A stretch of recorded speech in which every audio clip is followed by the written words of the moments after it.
Don't avoid pain. I think there's some painful things in life that you have to go through, and that's an important part. I think today, as a society, as people, at least my impression is that we like to have things beautiful, or at least polish it, right? In the sense of social media as well. And that's not a social media bashing, it's just what might be in it as well. And I think in order to really transform yourself, that's what you want to do, right? If you want to get better at something, it's maybe letting things go. It's go through some sequences that maybe are not full of pleasure. Don't avoid the pain. And that also applies for coaching. Go through it. Like, try to look deeply. Try to have this passion, basically, that you have to go through, and that there's gonna be a better transformation if you accept it. And I feel like people are not willing to lean into that much anymore. It has to be very quick, like success. Let's talk to each other for an hour, and hopefully then I'm out here and it's solved. There's not this willingness or ability to trust the process, but also to feel the painful things and really let it transform you. And my claim basically is do that. Don't avoid that in your life. Welcome to the Coachability Code podcast. This is your host, Jordan Ring. Coaches, you ready to be coached? Let's go.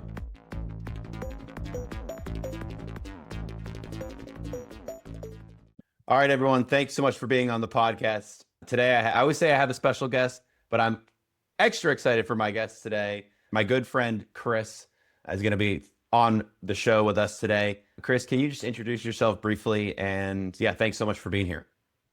Yeah, Jordan, thank you so much for the invitation. I'm really happy to join this podcast.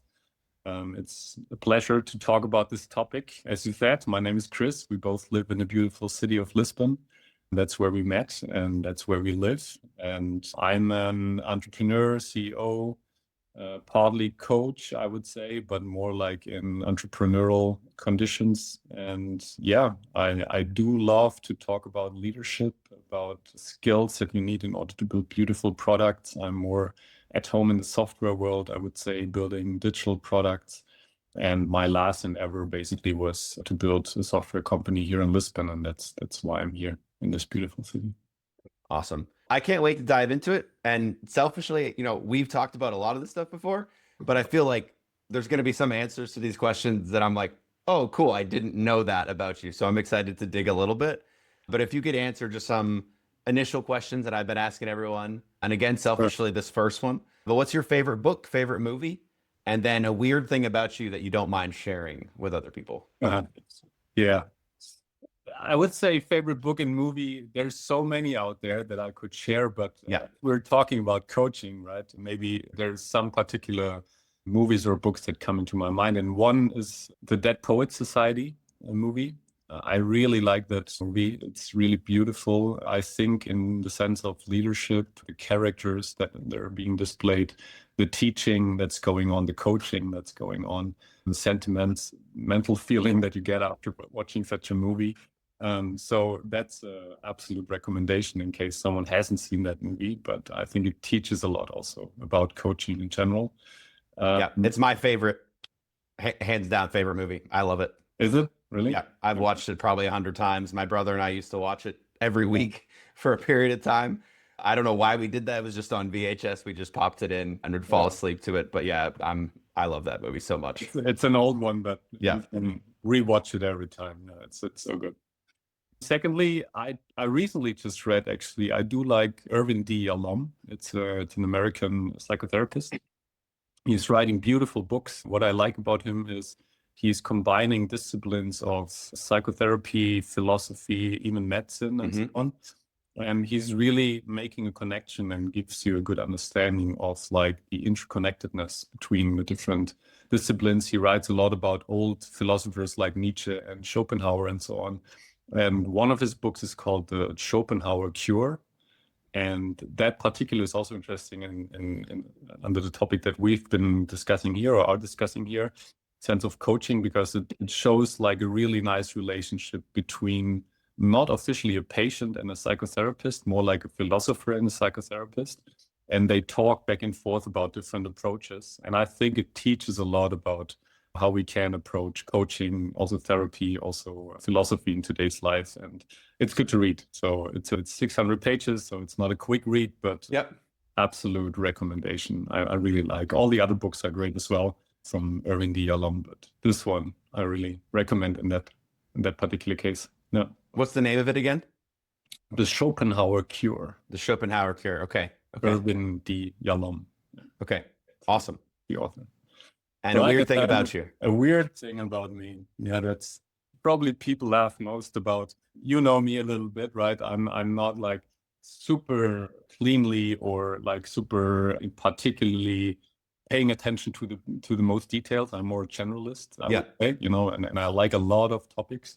But there's one particular thing that I really like to do, which is all my t-shirts have to be ordered by color in my cupboard. I just love that. You know, it brings a specific order. It gives me an overview to look at them. And today I want to wear white or black or blue or whatever. And I love to have that. My cupboard shirts ordered by color. So my mission has already been accomplished. I've learned something new about you. I don't know if I even would have said that. So that's very interesting. Next time you come to my apartment, you're probably going to open the cupboard. Like, let me see these. Let me see the organization here. All right, okay. So thank you for that, Chris. Let's dive in a little bit more. So someone comes up to you and they say, hey, Chris, what do you do? How do you answer that? And then, how do you answer that first off? And then also with that, what kind of follow-up questions do people normally ask that are helpful to understanding kind of what you did and what you've done in the past? Yeah.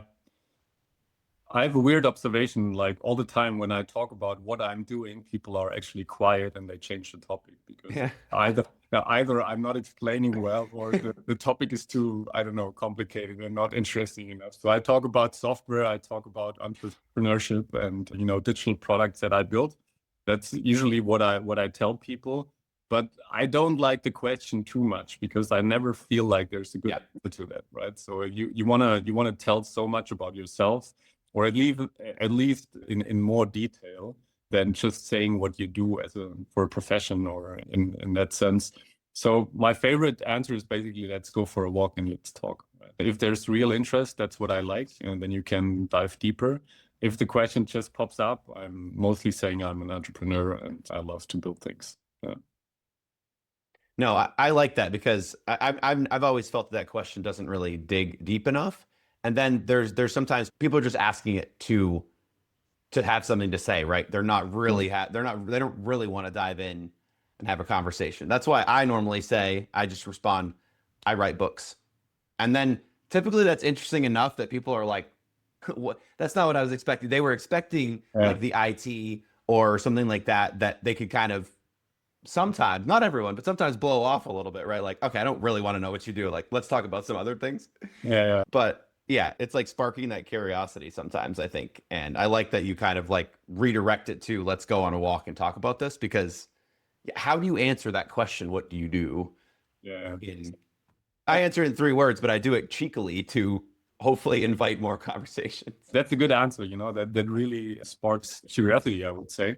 And who writes books, you know? I keep people telling about you. Like, I have a friend who's, you know, he writes books. So maybe that's even more interesting than talking about myself. So that's good. But also there are some people suggesting that you should ask different questions, like what's the most important thing to know about you as a person and stuff like that. But I also feel like when you encounter or meet someone for the first time and you answer that question or you get that question, it feels like overstepping, right? It feels like almost too much. So where's this nice space in between? What do you do? And I really want to know more about you as a person. That's probably a tough call for all of us. Yeah, I mean, it's tough. It depends on the relationship too, because I am curious about that. I'm like, I really want to know what they're passionate about and what their purpose is. But jumping in like the first time conversation, hey Chris, what's your purpose? Like, I don't know how to answer that. Like, that's a little different. Yeah. Why would someone work with you? What would they be looking to help? And you can talk about the things you're doing right now or things you've done in the past or. Yeah. I mean, I'm not officially in the coaching business, you know, I'm not out there so people could book me in that sense, but I've built companies, I've built organizations, I've been working also in social environments like NGOs and so on. And out of my network or out of recommendation, people approach me with specific questions, mostly about leadership, about business advice, about life challenges in general, I would say, just to get on my experience and to ask me how I lived through that. People know most today you can look someone up, right? What you've been doing on LinkedIn forever. And Yeah. people get curious. And also I do get more recommendations from people that say like, hey, you should talk to Chris about that or something. And then people just approach me, or I get connected over email and so on. So I'm also a business advisor. I'm advising some startups, which then coaching, is part of the business as well. And of course, I've hired like 150 plus people for my company. So I think one of the biggest leadership skills in today's business life is being a good coach. And I think that's part of the job description. And I always took that very seriously, at least with the people in my direct environment. I'm having a coaching relationship as well, because I think that's super important. And it's not just being a coach, it's always also being coachable from your coachees. That's what I like as well. One of my claims is indeed that I think you can learn from each and every person that you meet in your life. You can learn anything, right? Or something, let's say like that. Yeah. And that to me is such an interesting topic that I think we should talk more about, is like the idea of leadership is such a big umbrella. Okay, there's so many things that a leader has to do. But yeah, I've always seen that too, that coaching is such a big part of that. And I never separated out and like made it a separate topic completely. And then it sounds like what you're saying kind of backs that up, that it's a big part of the job and the job description, especially if you're hiring 150 plus people. It's not just leaving them out on a whim to do the work. It's coaching them through what they need to do.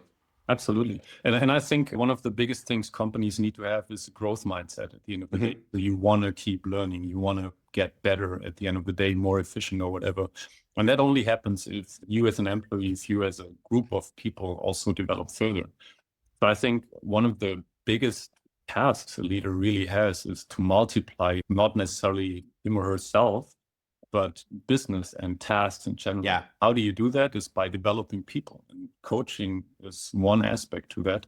And I always took that very seriously, because I loved that myself. When I was working in a company and I had a good leader taking time, actually sharing experiences, but also having some answers to my questions when I'm curious, of course, that helped me all along. And then one of the big concepts that I like to talk about is initiation. I think sometimes you need to initiate things in people so they can then get aware of it. Awareness is probably the first step, but then they get curious about it and they want to develop skills, or they want to grow a certain way. And I think that's a big part of coaching as well, initiating, or of leadership in general, initiating things in people so they can grow further and develop that hunger for further learning. Yeah, I love that word specifically has not come up on podcasts I've done so far. And I think that's very interesting, because it sounds to me like a very active way of being a coach. It sounds a little bit like nudging, but in a very professional, like I'm going to nudge you, but I'm going to say, hey, you like specifically think about doing this. So does anything specific come up that you can think of before I get into the other questions that you were saying, okay, that you think of, that you say, okay, I initiated this person in this specific way? Does anything come to mind? Yeah. I mean, you were pointing out an interesting thing here. I mean, coaching in general is something where the coachee really should also be interested in having someone speaking into their life. Yeah. Right? So, and what you're describing with maybe a slight nudging is the other way around. So you have to be careful. Yeah. So that probably comes a little bit more out of the leadership perspective. Of course, you want to develop your organization, you want to develop your people. So I think a certain nudging is also important. And I have to say always, but that's probably also personal, but I always liked coaches that initiated things for me as well, because I have blind spots. Every person does. So I cannot ask questions about my blind spots because they're blind to me, but they might not be blind to others. And I think that especially is like, I don't know if you know the Johari window, where they talk about, there are different spots in your life, and some things are obvious to myself and to others. So that's public space, and other things are I'm aware and public is not aware, it's private things. And then there's, of course, I'm not aware and others are not aware. Of course, no one knows. But then the fourth quadrant, so to say, which is the most important one, which is I'm blind to it, but others know. And that's what I want to know about, right? Yeah. And that's where I think nudging also might come in. If you want to call it like that, for me, it's more initiation to say, like, I think there's something you could pay attention to. And then it's always dependent on the person on the other side, if they accept it or not, right? It's up to them. But I think initiation is still an important part. And I love that about coaches and people and friends in general, you know, they bring up something that I never thought about. And I think that's such a good point on what coachability, and as I'm thinking about coachability, like what it is, it's almost being open to those initiations or those nudges, and say, okay, I do have the blind spots. Because I think maybe a lot of people getting coaching realize that, but I think a lot of other people can get more defensive and well, I know everything about me. I don't want to hear that kind of feedback. So I imagine there's situations where that can happen too, that an initiation kind of, and maybe depends on how severe it is and then the situation, but I can imagine there'd be situations where it would be ignored or people would get defensive, or that's not me. That's not a blind spot I have. So, but again, it sounds like you said, you kind of have to tread carefully there. Yeah, and that's where the relationship comes in as well, where you can always seek a coach or coaching and just go there with a specific problem that you want to have solved or where you want to get input and so on. It's fair enough, and there's value in that. I'm not doubting that. However, a real relationship between a coach and a coachee, that's where the most valuable things come about, because you get to know each other. Right? You also are able to speak in someone's life. There's trust in it. There's openness, curiosity. You kind of trust in each other's values at the end of the day. And I think that's also where initiation plays a more important role. Of course, if you have a very fresh relationship with a coach and someone would kind of be overstepping and just pushing you in a certain direction, or an employee even would just feel that, you know, it's just the boss wanting me to push me in a certain direction, that's not where this goes. Yeah. Okay. So thinking of the people you've coached, the people you've led, the people you've worked with, does any one person come to mind? You say, okay, that person was extremely coachable, or this person really took like what you had to say and ran with it. Yeah. So first of all, is there anyone that comes to mind? And then talk a little bit about that. I hope there's more than one person. Just but yeah, I know what you mean, of course. Yeah, to me, it's always the most beautiful thing to see that people get out of my close retention. I think I would not want to lose contact to my coachees, at least not the ones that I had for a while, like in general. But of course, there are phases, right, where it's more intense or where you officially end like the relationship. Yeah. In the sense of coaching relationship. But I think there's one person particularly coming to my mind who was just such a curious person, and he asked so many great questions. And these questions even I needed to think about, you know. And he didn't go like along with the answers very well. He was really digesting, because sometimes I feel like a coach says something and people just go with it and you don't know what it really does. The moment you feel like people really trying to digest it and really feel about it, how it's going, and take the things out that are really good for them, asking the right questions, that's where a relationship really develops. And I think people walk out my door more maturely. And I think there's an important part to that. Do you know the acronym for trust for me is actually Chris. It's not because of my name, but okay. So how do you build trust, right? It's credibility, C, plus reliability, plus intimacy, divided by self-interest. So trust is Chris. Credibility, of course, you go to a coach because you think they're credible. They have something to give. Reliability is also they're able to pull through. So you can actually do the things, you can actually give advice. And intimacy is what gets you connected when you have a relationship, right? But then the coach, like if he or she only wants to earn money, like self-interest, right? You feel that. If you really want to develop the person, it's something else. And the same applies for the coachee. If you really want to develop a relationship, if you go to a coach and you just say, well, I want to advance my career. I don't care about the coach. Just, I have to be here. Someone told me that I should do something. That doesn't help. And usually people don't get out of my door then very happily.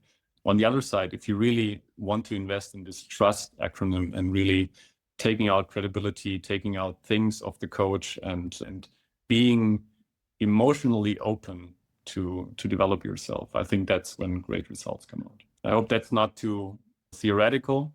There's, of course, real persons behind it, but I always feel like this trust thing is a big part. And I would even recommend people, if you don't have this trust going on with your coach, quit, go somewhere else. Even for the coach himself, this doesn't have to be a relationship. It really also is super important that you share the same values, that you can trust each other. Only then a relationship ends positively, from my perspective. And I think that last part, especially what you said, yes, we're hoping for trust in that relationship. And if you get to the point where you don't feel that, you don't have to be in that relationship. There's nothing that says that you have to stick with first. I mean, unless they're your boss, I guess, then maybe there's some limitations there potentially. If they're your leader, then you can't. Okay, maybe you can eventually quit, but then you'd have to leave everything else too. But for the most part, if you're hiring a coach or you're working with someone individually, I think, and I totally agree with you, that's super important. Don't just hope that it's going to appear someday. And I don't think you just need to leave. I think there's probably, and you can tell me what you think about this too, I think there's probably ways to be more curious and to ask more questions and to even eventually voice the fact. I don't know if you just want to say, I don't trust you, Chris. That might be too much, but there could be questions that you could ask to help you work through that. If you're feeling kind of like, it feels like they have so much of this self-interest, and where are these other three parts of this? Like all they want, and I've heard people say this to me in the past when talking about other people they've worked with. So Jordan, I feel like they were only concerned with taking my money. And that hurts me because I'm like, I would never want someone to feel that way about me. I really like that analogy there, because then the self-interest is so high that it's overtaking everything else. And then, that trust is gone because, okay, all they wanted was, a couple bucks for me, and then they were moving on. So, I think that's such an important part of a relationship. And actually, just because you said, I don't trust you, I've done this to one of my coachees. Actually, I told the person, I don't trust you. And that was a person that seeked me out because he had to, with my business context. I was not his boss, but people sent him to me to get coached, and we didn't get along. He was different personalities and so on. He's a high potential profile, super intelligent, really nice guy. And meanwhile, we're friends. However, there was one certain point during our coaching relationship where I felt like this doesn't move anywhere. And he didn't agree to anything I said. He didn't want to, he wanted to grow, but he wanted to grow in his conditions. Basically. Yeah. So there was no trust in that sense. And once I told him, look, I don't trust this relationship here. I don't trust that we're moving on. And basically, I don't trust you as a person because I cannot feel any connection. And that changed so much, like it woke him up totally. Yeah. And he was like, that's not what I want. And I did it on purpose just to trigger. Yeah. I was hoping it was going in that direction, but just because you said it, it just reminded me of that situation. Sometimes it can also be good to point that out. So if the relationship is not there, either go separate ways or it will change something in the relationship so you can move on. Yeah. And I think it sounds to me almost like a willingness to have even a little bit of a confrontation. I feel like that is very important as a coach. And like speaking from someone who's an introvert, speaking from someone who's a processor, like very internal processing, that has always been a challenge for me. But it's realizing logically that people are working with me to get that. They want that feedback. So when I'm looking through a book, they don't want me to just say, oh, this is great. Okay. I can be very positive. I can say, this is great, or you're doing a great job. And also say, where have you been? You haven't done any work on this for 2 weeks. This is not, you're not going to make progress if this is the case, or whatever the example is. So I think being willing a little bit, now going the next level and saying, I don't trust you, that is brave. And I super respect that. And I love that. Good on you for doing it. It was out of devastation, or I don't know, but yeah. Yeah. So would you say, I mean, that sounded to me like a reversal, but my next question was someone that is, you would say was maybe one of the worst people you've worked with. You don't have to name them by name, but just thinking about them, what was it about that situation that just made it so they weren't coachable, or it just wasn't someone you could work with, or, and yeah. Yeah. I'm still asking myself whether this is more me or whether this is like a general thing.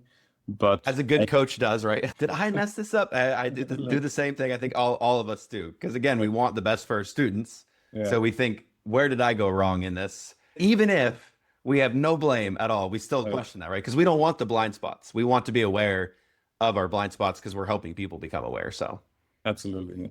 I think some people have this people-pleasing mentality. yeah. And I think that particularly triggers me because I don't see growth. I see more saying yes to everything at the end of the day. Right. And I don't feel like it's a successful coaching session if you don't truly reflect. That's by the way also part of feedback. Like I think feedback should be part of coaching as well. But for me, one of the baselines of feedback is always take it in, digest it, keep the things you want to keep and dismiss the other things. But really think about it. Don't just say, yeah, thank you. No, that's great, and so on. It's more like you want to please the coach at the end of the day. And I'm having a hard time dealing with these people because I feel like it's wasted time. It doesn't really get through. So probably what I want to say is, I think as a coachee, you need to be able to work on yourself and have the willingness to work on yourself, but critically work on yourself, not just accept everything the coach says. Yeah. And I have difficulties with people that basically just sit there and we don't get into a discussion. We don't get into an argument even sometimes about it, or difficulties, because I think it takes some transformation at the end of the day. And transformation, if you seek that, it's always hard work. It's not like just taking something, trying to apply it, but not really critically reflecting it.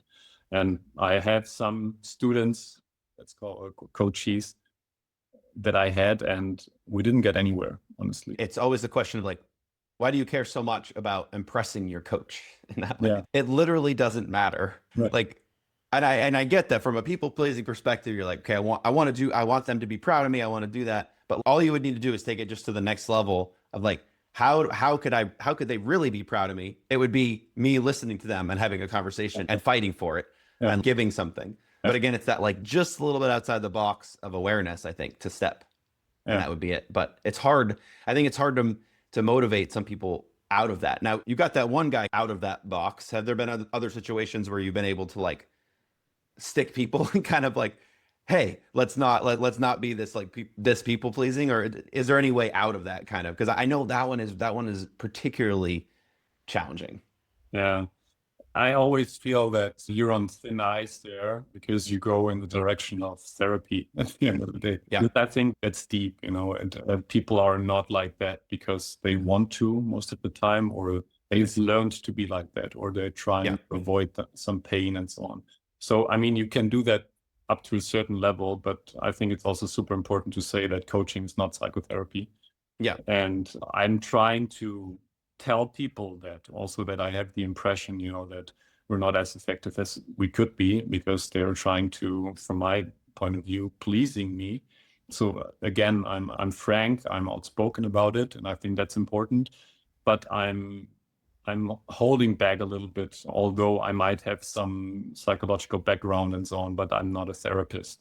And that's not a setting in order to do that. It's more like giving recommendation to the people to work on it and maybe come back with a different, I don't want to say attitude because it's not an attitude, it's deeper, but maybe you know what I want to say, a different approach, maybe. Yeah. And to me, like, it's one topic that fascinates me probably the most in this coachability area is where all of those lines are. Because even as I'm talking to sales coaches, business coaches, like, okay, a sales coach is not going to help you if you're an absolute jerk. A business coach is not going to help you if XYZ.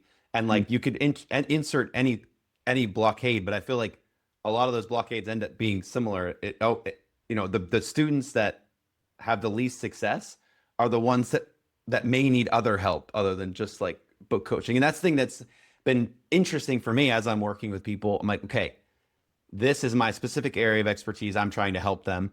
But it also bleeds into, I'm trying to help them become a little bit more disciplined, try to find time for writing. And, you know, you can insert whatever that is into whatever industry. But I feel like there's always something that's a little bit more than just what you would think book coaching or whatever would be. And I think that has always been very interesting for me to see where all those lines are. I mean, that was more a comment than a question, but I'm curious how you've seen that too in management and leadership too. I mean, there's one side to look at it to say, like, you need to stay within your lines or within your expertise. And that's certainly also true. However, I also tend to say that we as society need to see topics more connected. And I think it's super valuable if a person can also point you to like a related field, for example, because at the end of the day, if someone comes to you with a specific problem and, you know, you want to coach the person to overcome that or to find a solution, but you at the same time detect a different problem, let's say, something you want to solve, something you want to grow in and so on. It's super nice to have someone who is aware that, you know, it might be therapy that really helps you, or there might be that book that you could read. There might be another person that you could speak to that could help you in that part. And that in general makes coaching more holistic, but also makes it more open in the sense of what's the result at the end of the day. Because you can always look at it with, there's this problem, the person comes, and maybe that goes back to initiation, right? That problem, a person comes to you and you want to solve it for them. But then during the process, you might detect other things. And that's why I think experienced coaches are so valuable. They might see connected fields, and although they might not be able to solve it, they might be able to point the person to that thing which is going to help them in their entire life. And it could be therapy, it could be training, it could be another initiation, it could be another coach who has different experience in different areas and so on. But to see that a little bit more in a more connected way, interconnected way between the disciplines, I like that point of view, and that's still coaching. Yeah. No, I think that makes a lot of sense. I like that too. Thinking of it more holistically, really, really makes sense. What areas have you been coached in your life, and how has it helped you become a better coach? And it can be in any area. I think my worst coaching experience is probably from my childhood, because I was raised on a farm. Okay. And, you know, I don't think I knew that either. So there's another one. Number 2. Yes. And like in southern Germany, it's called Swabian. We have our own accent. It's very rural, you know, it's like not a lot of people. And we have this thing called, you can only say proper in Germany, but the meaning of it is basically work and build your house, right? So that's the motto of our people in that sense. And it was very rough at certain times, right? We needed to help in the fields as young people, basically driving the tractor or even taking the crops out of the soil and so on. So a lot of things that we needed to do without being asked whether we want to do it, right? It was kind of a harsh tone. And what I want to say, I don't criticize that in general. However, it also always struck me how bad my parents or grandparents were in explaining things. And I think that's where I got my interest of, let's ask the right questions, and then you can also get the right answers. And I was even trying to, you know, navigate around that in order for me to cope with that situation, in order to get the information, although I'm not probably the most talented farmer in the world.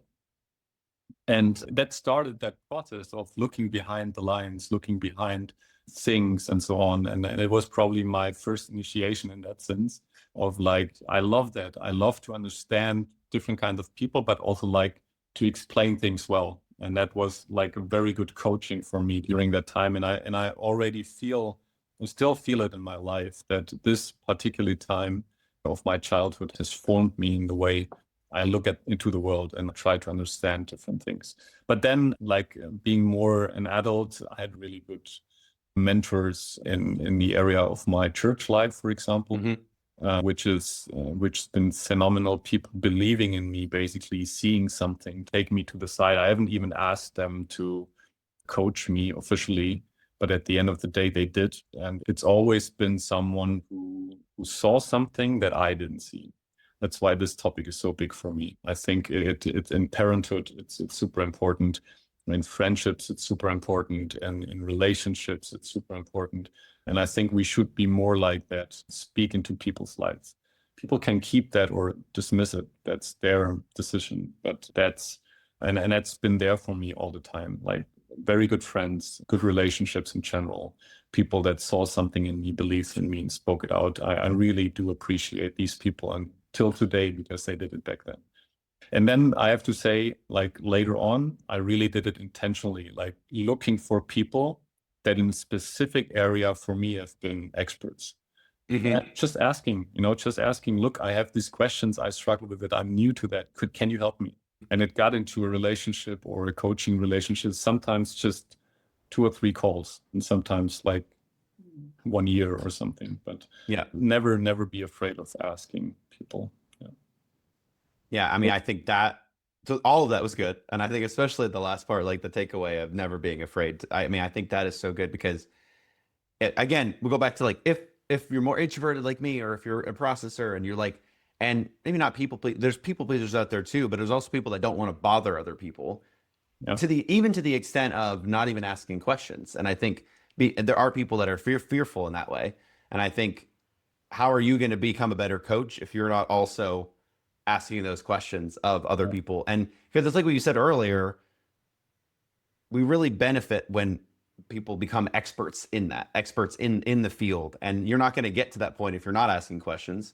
Yeah. And you're not going to know, for instance, if someone maybe needs therapy or needs something else other than what you can offer, if you're not asking the questions and trying to elevate yourself. So I think it can just be very beneficial to know more about yourself, to know more about your practice, to know more about your area of expertise, all the above. So yeah. And then it's also on us to share a little bit more what we've been through, because that makes people think maybe I could ask that person about my challenge, right?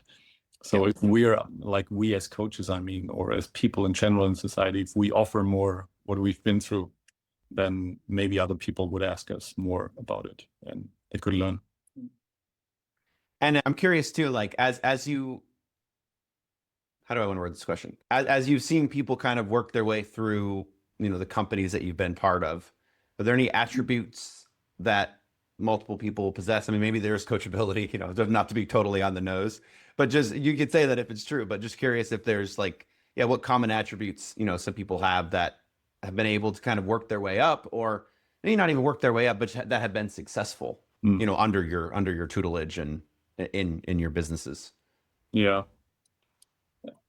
People also say that when you hire people, it's oftentimes you hire people that have similar values than you do, and then that's also a danger for companies. So in the long run, I also figured out that I need to let other people hire, or like also hire people that are so different from me. And I think that's also super valuable at the end of the day, to have multiple perspectives. So I would not say that people need to be like me, or people in order to be successful. There have been other successful people that probably, or where I wouldn't have been the best coach at the end of the day. So, but if your question was more like maybe what was common to them, and I figure that out, I just don't want to say that commonality means like conformity. It can mean different things, even though I'm probably not, or maybe not good at it, right? And then that's super good for an organization. Let me think about it. I think the first thing that pops to my mind is always curiosity. Like, if I see curious people, they're open to learn. They wanna advance in whatever advancement means in their lives. But curiosity is really one of the crucial parts that I've seen, because curious people also are self-aware. They're curious towards other, but they also let it reflect to themselves. And I think self-awareness maybe is the second thing.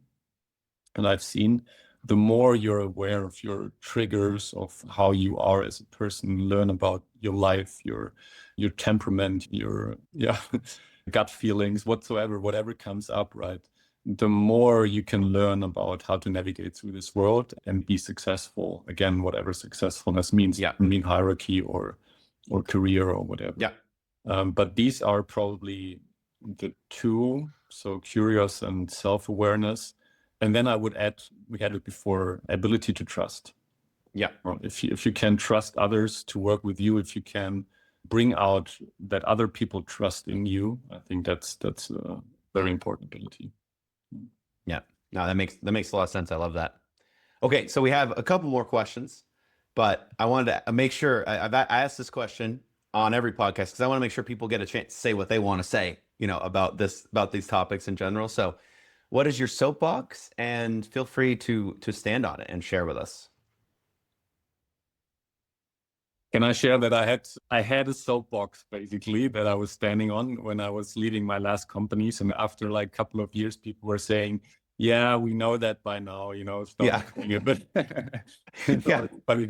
I feel like every person has something that they repeatedly say.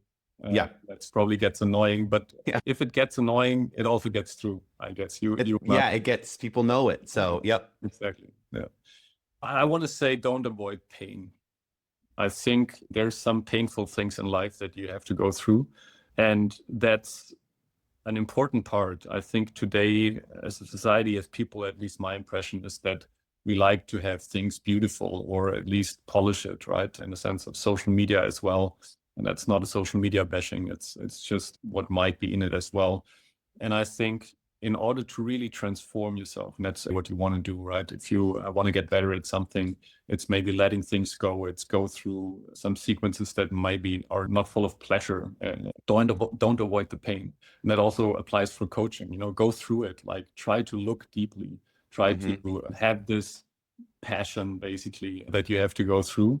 And there's gonna be a better transformation if you accept it. And I feel like people are not willing to lean into that much anymore. It has to be very quick, like success. Let's talk to each other for an hour and hopefully then I'm out here and it's solved.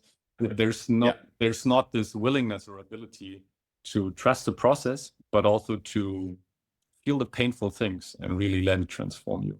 And my claim basically is do that. Don't avoid that in your life. And I think do that with people, do that in your private life, in your relationships and so on.